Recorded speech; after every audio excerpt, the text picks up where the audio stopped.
அஸ்ஸலாமு அலைக்கும் வரஹ்மத்துல்லாஹி வபரகாத்துஹு. நான் சட்டத்தரணி நுஷ்ரா நஜ்முடி. மீண்டும் ஒரு பதிவில் உங்கள் அனைவரையும் சந்திப்பதில் மகிழ்ச்சி அடைகின்றேன். அல்ஹம்துலில்லாஹ்.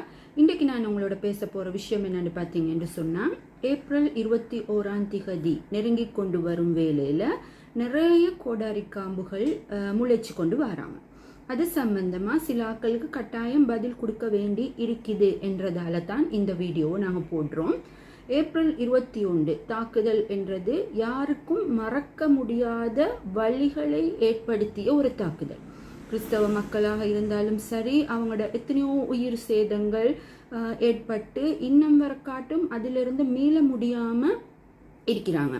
அதே மாதிரி முஸ்லிம் சமூகத்தில் உள்ளவங்க அநியாய கைது, தடுத்து வைப்பல், அந்த மாதிரியான கோர நிகழ்வுகளுக்கு முகம் கொடுத்து இன்னும் அதிலிருந்து வெளிவர முடியாத துயரத்தில் இருக்கிறாங்க. இங்கே என்ன பிரச்சனை என்று சொன்னால், குற்றம் செய்தது யாராக இருந்தாலும் கட்டாயம் அவங்க தண்டனை அனுபவிச்சே ஆக வேண்டும் என்றதில் எந்த மாற்று கருத்தும் இல்லை. அது யாராக இருந்தாலும் குற்றவாளி என்று இனம் காணப்பட்டால் கட்டாயம் தண்டனை அனுபவிச்சு தான் ஆகணும். அதில் நான் உறுதியாக இருக்கிறேன். அந்த அடிப்படையில் இந்த என்பிபி அரசாங்கத்திட தேர்தல் விஞ்ஞாபனத்திலும் போடப்பட்ட ஒரு விஷயம் தான் என்ன, இந்த ஏப்ரல் 21 முன்னர் இந்த தாக்குதலின் முக்கிய சூத்திரதாரியை நாங்கள் மக்கள் மயப்படுத்துவோம், அறிவிப்போம், அவங்களுக்கான தண்டனையை கொடுக்கறதுல நாங்கள் மும்முரமாக ஈடுபடுவோம் என்றது. அது மட்டும் இல்லாமல் அவங்களோட தேர்தல் விஞ்ஞாபனத்தில் கூறப்பட்ட இன்னொரு விஷயம் பயங்கரவாத தடுப்பு சட்டம் PTA என்றதை நாங்கள் இல்லாமல் பண்ணுவோம் என்றது. என்னென்னு கேட்டால், இந்த பயங்கரவாத தடுப்பு சட்டம் என்றதில் பாதிக்கப்பட்ட ஒரு குறிப்பிட்ட சமூகங்கள் தான் பாதிக்கப்பட்டிருக்கு. அதில் முதலாவது இந்த JVPயினர். அவங்களோட காலத்தில் ஏற்பட்ட கலவரங்களுக்காக இந்த பயங்கரவாத தடுப்பு சட்டம் அவங்களோட மேல பாஞ்சு நிறைய இழப்புகளை அவங்க ஏற்படுத்திருக்கிறாங்க. அதே போல LTT பிரச்சனையின் மூலம் தமிழ் சகோதரர்கள்ட மேல இந்த பயங்கரவாத தடுப்பு சட்டம் பாயப்பட்டு இன்னும் வர காட்டும் சிலர் அரசியல் கைதிகளாக தனது வாழ்நாள் முழுவதையும் சிறையிலே கழிச்சு செத்து போனாக்களும் இருக்கிறாங்க, இன்னும் சிறையிலே இருக்கிறாக்களும் இருக்கிறாங்க. அதே மாதிரி மூணாவது சமூகமாக இந்த முஸ்லிம் சமூகம் இந்த ஏப்ரல் 21 தாக்குதலுக்கு பின்னர் முஸ்லிம் சமூகத்தின் மீது அநியாயமாக இந்த பயங்கரவாத தடை சட்டம் பாய்ந்தது. ரைட், உங்களுக்கு எல்லாம் தெரியும், யாரும் மறந்திருக்க மாட்டோம். 6 வருஷம் தான் ஆகுது. என்னென்ன மாதிரியான கைதுகள் எல்லாம் இடம்பெற்றுச்சு. கொள்கை சகோதரர்களாக இருந்தா ஊரில் போட்டி பொறாம வஞ்சகத்தை தீக்கோணும் என்று யாரும் நினைச்சா உடனே அவங்கள பற்றி கம்ப்ளைண்ட் கொடுத்தா கைது செஞ்சுட்டு போயிட்டுருவாங்க. கைது செஞ்சுட்டு போனால் DO போட்டு 90 நாள் தடுப்பு காவலில் வச்சு அதுக்கு போகிறோம் நீதிமன்றத்தில் அலைஞ்சு ஹைகோர்ட்லேயும் பெயில் ரிஃப்யூஸ் ஆகி அட்டர்னி ஜெனரல் ஒப்பீனியன் நிறைய சிரமப்பட்டிருக்கிறாங்க எங்களோட முஸ்லீம் சகோதரர்கள். கிறிஸ்தவ சகோதரர்கள் எப்படி மன ரீதியாக வேதனைப்பட்டு அனுபவிச்சிருக்கிறாங்களோ, தனது உயிர்களை இழந்து தனது உடன்பிறப்புகளை இழந்து, அதே மாதிரி உடல் ரீதியாகவும் மன ரீதியாகவும் முஸ்லீம் சமூகம் நிறைய பாதிப்புகளை சந்திச்சிருக்கு. அதில் உதாரணமாக பாருங்கள், நிறைய பேர் போட்டி காரணமாக, பொறாமை காரணமாக, அந்த கொள்கை வேறுபாடு காரணமாக போட்டு கொடுத்தாக்கள் தான் இங்கே நிறைய பேர் தொழில் வாய்ப்புகளை இழந்து, குடும்பத்தை இழந்து, நோயாளியாகி மனநோயாளியாகி, சமூக அந்தஸ்தை இழந்து, குழந்தைகள் ஸ்கூலுக்கு போவே இல்லாமல் இன்னும் உங்களோட பாப்பாவை பிடிச்சி ஜெயிலில் போட்டாம, இன்னும் உங்களோட நானாவை பிடிச்சி ஜெயிலில் போட்டா, மன ரீதியாக பாதிக்கப்பட்டு தனது தொழில் வருமானங்கள் சொத்துக்கள் எல்லாத்தையும் இழந்து இன்றைக்கு வர காட்டும் நோயாளியாக இருந்து, அதாவது இன்னும் வர காட்டும் கேஸ் முடியாமல் எத்தனையோ பேர் இருக்கிறாங்க. அது மட்டும் இல்லாமல் தனது உடைமைகளான லேப்டாப், மொபைல் ஃபோன், நிறைய வீட்டு சாமானங்கள் எல்லாம் ரச பரீட்சணைக்கு கொடுத்து இன்னும் அதோட ரிசல்ட்ஸ் வராமல் நிறைய பேர் இருக்கிறாங்க. ஆகவே நிறைய இழப்புக்களை இந்த முஸ்லீம் சமூகம் சந்திச்சிருக்குது. அதே மாதிரி கிறிஸ்தவ சமூகத்துக்கு ஈடு செய்ய முடியாத இழப்புக்கள் சந்திக்கப்பட்டிருக்கு. அதனால குற்றவாளி யாராக இருந்தாலும் கட்டாயம் தண்டிக்கப்பட வேண்டும் என்றதில் எந்த மாற்று கருத்தும் இல்லை. அது அரசாங்கத்திட ஒரு டியூட்டி. முன்னைய அரசாங்கங்கள் விசாரிப்போம் என்று விசாரிச்சு ஒரு நிலைமைக்கு இப்போ கொண்டு வந்திருக்கிறாங்க. அந்த நிலைமையை இந்த அரசாங்கம் கண்டினியூ பண்ணி நிச்சயம் நாங்கள் கண்டுபிடிப்போம் என்று சொல்லி ஒரு உறுதிமொழி கொடுத்து அந்த அடிப்படையில் வேலை நடந்துட்டு இருக்குது. இதன் நேரத்தில் ஒரு முந்திரி கொட்டை மாதிரி, அதாவது நான் இருக்கிறேன் என்று காட்டிக்கொள்ளணும் சமூகத்துக்கு என்ற மாதிரி ஒரு யூடியூப் சேனலில் வந்து அய்யூப் அஸ்மின் கனடாவில் இருந்து ஒரு பேட்டி ஒன்று கொடுத்திருக்கிறாரு. இது என்ன சம்பந்தமா, இந்த பயங்கரவாத தடுப்பு சம்பந்தமா பல விஷயங்கள், தேவையில்லாத விஷயங்கள் எல்லாம் புடுங்கி இருக்கிறது பூராவுமே தேவையில்லாத ஆணியன்னு தான் நான் சொல்லுவேன். நிறைய விஷயங்களை அவர் பேசியிருக்கிறார். அந்த பேச்சில் இந்த ஈஸ்டர் அட்டாக் சம்பந்தமான ஒரு பகுதிக்கு மட்டும் நான் அவருக்கு பதில் கொடுக்கணும்னு நினைக்கிறேன். ரைட், யாரு இந்த அய்யூப் அஸ்மின்? இப்போ இன்னைக்கு 21ஆம் தேதி வந்தால் ஈஸ்டர் அட்டாக் முடிஞ்சு 6 வருடங்கள் ஆகுது. இந்த 6 வருடங்களை கோமால இருந்துட்டு 21ஆம் தேதி வரப்போகுது என்று சொல்லும் பொழுது ஏதோ ஒரு தூண்டுதல்ல, யாருடையோ ஒரு ஸ்பான்சர்ல, யாரோ எழுதி கொடுத்த ஒரு ஸ்கிரிப்டில் அவர் வந்து வாயசிச்சுட்டு போயிட்டு இருக்கிறாரு. ஏன், என்ன ரீசன், ஹூ இஸ் ஹி?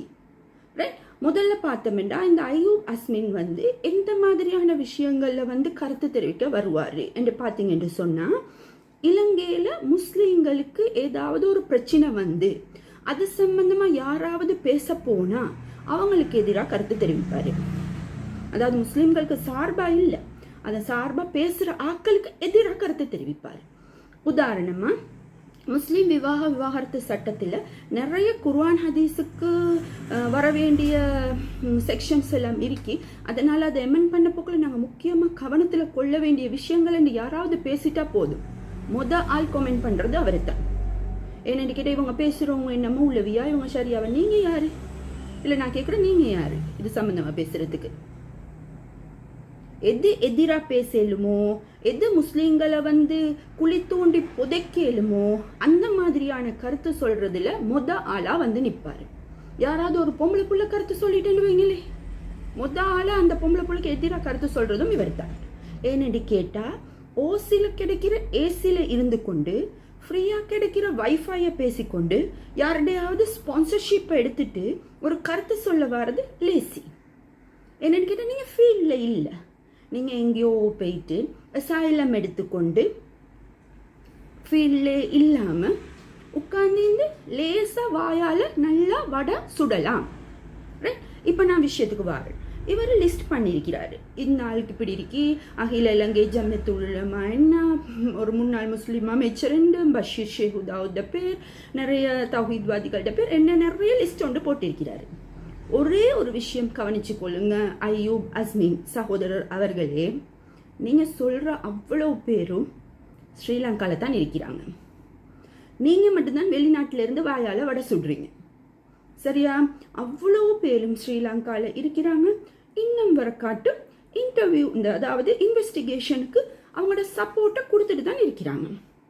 உங்களுக்கு தெரியுமா, ஈஸ்டர் அட்டாக்ல அரெஸ்ட் பண்ணப்பட்ட ஆக்கள், விசாரணை என்று அழைக்கப்பட்ட ஆக்கள், தடுத்து வச்ச ஆக்கள், உயர் நீதிமன்றத்தால் விடுவிக்கப்பட்ட ஆக்கள் எல்லாருக்கும் இன்னும் வர காட்டும் இன்வெஸ்டிகேஷன் இன்குவரி நடந்துட்டு தான் இருக்கி என்றது உங்களுக்கு தெரியுமா?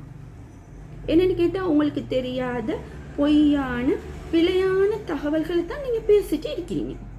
ரைட், யாரோ எழுதி கொடுத்த ஸ்கிரிப்டுக்கு கதை, திரைக்கதை, டைரக்ஷன் எல்லாம் வேற யாரோ, நீங்கள் ஒரு ஸ்பான்சருக்காக வேண்டிய ஒரு கமிஷனுக்காக வேண்டிய வாயை அசைச்சிருக்கிறீங்க, சரியா? அப்போ அதில் இருக்கிற எந்த விஷயமுமே உண்மையா என்று உங்களுக்கு தெரியா?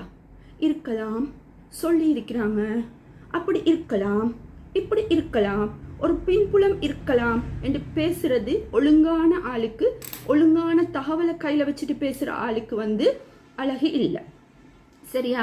அப்போ இவ்வளவு நாள் 6 வருஷமா வேற எந்த சமூக பிரச்சனைக்கு வந்து நீங்கள் முன்னுக்கு வந்தீங்க? எந்த பிரச்சனைக்கும் இல்லை. நீங்கள் முன்னுக்கு வாரதேண்டா முஸ்லீம்களுக்கு ஏதாவது பாதகம் நடந்தா அந்த பாதகத்தை தட்டி கேட்குறவங்களுக்கு எதிராக நீங்கள் பேசினீங்க. இதுக்கு பிறகு திரும்ப கோமால போறீங்க.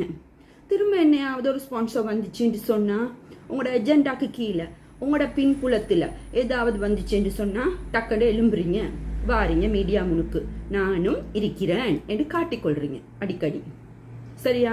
இப்போ இந்த 6 வருஷமா உங்களுக்கு தெரிஞ்ச தகவல்களை மறைச்சி வச்சிருக்கிறீங்க. சட்டத்திட பார்வையில் இது பாரதூரமான ஒரு குற்றமான ஒரு விஷயத்தை வந்து நீங்கள் செஞ்சிருக்கிறீங்க இவ்வளவு நாளாக. பிடிஏக்கு கீழேயும் செக்ஷன் 5 பிடிஏ ஆக்ட் என்ன சொல்லுதுன்னு சொன்னால், யாராவது செக்ஷன் 5 பிடிஏ என்ன சொல்லுதுன்னு சொன்னால், any person who knowing or having reasonable cause to believe that any person has committed an offense under this act, right? இந்த சட்டத்துக்கு கீழே யாராவது ஒரு குற்றத்தை செஞ்சாங்க என்று சொல்லி இருந்து அது எங்களுக்கு தெரிய வந்து அதை நாங்கள் வந்து போலீஸுக்கு ரிப்போர்ட் பண்ண ஃபெயில் பண்ணினோம் என்று சொன்னால், right? fail to report to the same to the police officer shall be guilty of an offense and shall on conviction be liable to imprisonment of either description for a period of not exceeding 7 years. 7 வருடத்திற்கு குறையாத சிறை தண்டனைக்கு ஆளாக வேண்டிய ஒரு குற்றத்தை செஞ்சுட்டு எங்கேயோ இருந்து கொண்டு பேசிக்கொண்டு இருக்கிறீங்க. சரியா? அதே மாதிரி ஐசிசிபிஆருக்கு கீழே இனங்களுக்கிடையில தேவையில்லாத முருகலை ஏற்படுத்துறதுக்கு பொய்யான தகவல்களை பரப்புறீங்க. அதே மாதிரி பீனல் கோடுக்கு கீழேயும் நீங்க வந்து குற்றவாளியாக கருதப்படுறீங்க. இந்த 3 சட்டங்களுக்கு கீழேயும் நீங்க ஒரு தவறை செஞ்சுட்டு ஓசில இருந்து வாயசிச்சுட்டு இருந்து சரி வராது. நீங்க தானே நல்ல தைரியமான ஆளாச்சே. இந்த பேட்டிக்கு உங்களுக்கு ஸ்பான்சர் பண்ணினாக்கள், வெளிநாட்டில் உங்களுக்கு முட்டு கொடுக்குறாக்கள், தயவு செஞ்சு விசா, டிக்கெட், அக்கமெண்டேஷன் எல்லாம் ஸ்பான்சர் பண்ணி அனுப்பிவிடுங்க வரீங்க அந்த தகவல்களோட. சிஐடி, டிஐடி, புத்தியான்ஷா எல்லாமே இருக்குது. வாங்க, கம்ப்ளைண்ட் கொடுங்க, இன்வெஸ்டிகேஷனுக்கு ஃபேஸ் பண்ணுங்க, எல்லாத்தையும் அரெஸ்ட் பண்ணி உங்களுக்கு போடுங்க. உங்களோட தைரியத்தை எல்லாரும் பாராட்டுவாங்க. இருட்டுக்குள்ளே இருந்து சட்டிப்பானை உடைக்க வேணும். என்னென்னு கேட்டால், நீங்கள் சொல்கிற அவ்வளவு பேரும் ஸ்ரீலங்காவில் எத்தனையோ இன்வெஸ்டிகேஷனுக்கு ஃபேஸ் பண்ணி, எத்தனையோ இந்த வழக்குகளுக்கு ஃபேஸ் பண்ணி எல்லாத்திலிருந்தும் நிரபராதி, இவங்களுக்கும் ஈஸ்டர்டெக்குக்கும் எந்த சம்பந்தமும் இல்லை என்று விடுவிக்கப்பட்ட ஆக்கள். ஆகவே புதிய புரளி ஒன்று கிளப்பி இதை திசை திருப்புற ஏஜென்டால உங்களோட பின்புலத்தில் தயவு செஞ்சு செயற்பட வேண்டாம். இவர் ஸ்ரீலங்காக்கு எப்போ சரி வந்தா இவருடைய மேல இந்த 3 வகையான குற்றச்சாட்டுகளுக்கு எதிராகவும் யார் வேணுமென்றாலும் கம்ப்ளைண்ட் கொடுக்கலாம். கம்ப்ளைண்ட் கொடுத்து உள்ள தூக்கி போட்டேன்னு சொன்னா எல்லா உண்மையும் வெளியே வரும். வெளிநாட்டில் இருக்கிற கனடாவில் இருக்கிற அய்யூப் அஸ்மின் நலன் விரும்பிகள், அய்யூப் அஸ்மினுக்கு உதவி பண்றாக்கள், ஸ்பான்சர் கொடுக்குறாக்கள், வாயசக்கிறதுக்கு ஃபண்ட் கொடுக்குறாக்கள் எல்லாரும் ஒரு ஸ்பான்சர்ஷிப் போட்டு கலெக்ஷனை போட்டு டக்குன்னு கொடுத்து அனுப்புங்க இங்கே ஸ்ரீலங்காக்கு. இன்னும் நாள் இருக்குதானே, இன்றைக்கு 16, 21க்கு 5-6 நாள் இருக்குது, பரவாயில்ல அனுப்புங்க. அப்போ ஒரு திருப்பு முனையாமையுமே ஜனாதிபதி தெரியா உண்டு, புத்தியான்ஷக்கு ஒன்றும் தெரியா, டிஐடிக்கு ஒன்றும் தெரியா, எல்லாமே தெரியும் இவருக்கு தான்.